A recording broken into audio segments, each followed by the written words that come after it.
आप सुन रहे हैं सिंटू राजा को।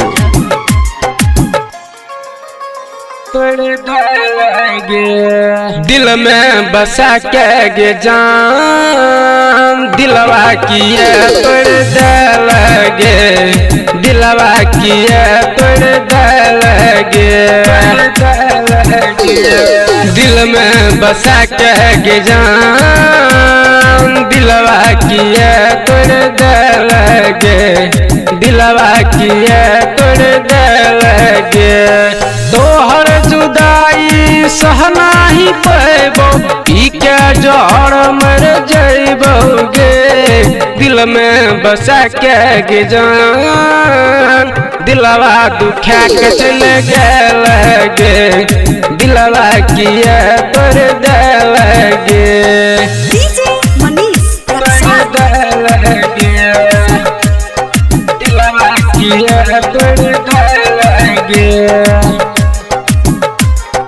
दिलवा किए तोड़ दलगे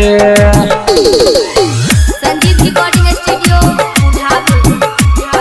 जई है ससुरवा के सैया के घरवा के हमरा के जान भुलाई के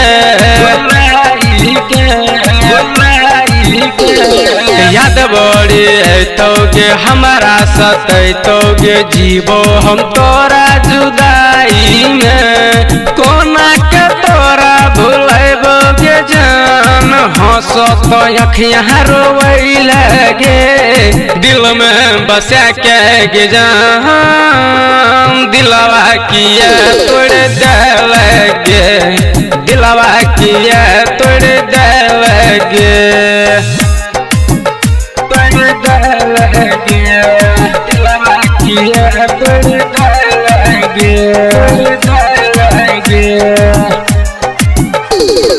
दिलवा किए तोड़ दलगे दिलवा किए तोड़ दलगे संगीत रिकॉर्डिंग स्टूडियो उठावे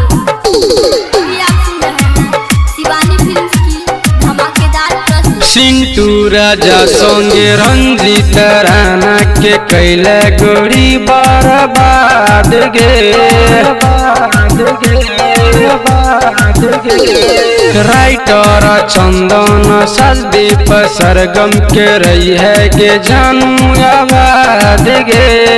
परवेश प्रेमी के कोना भुला के सुंदर शक्ति के भइल गे दिल में बसा के गे जान दिलवा किए तोड़ दलगे दिलवा किए तोड़ दलगे।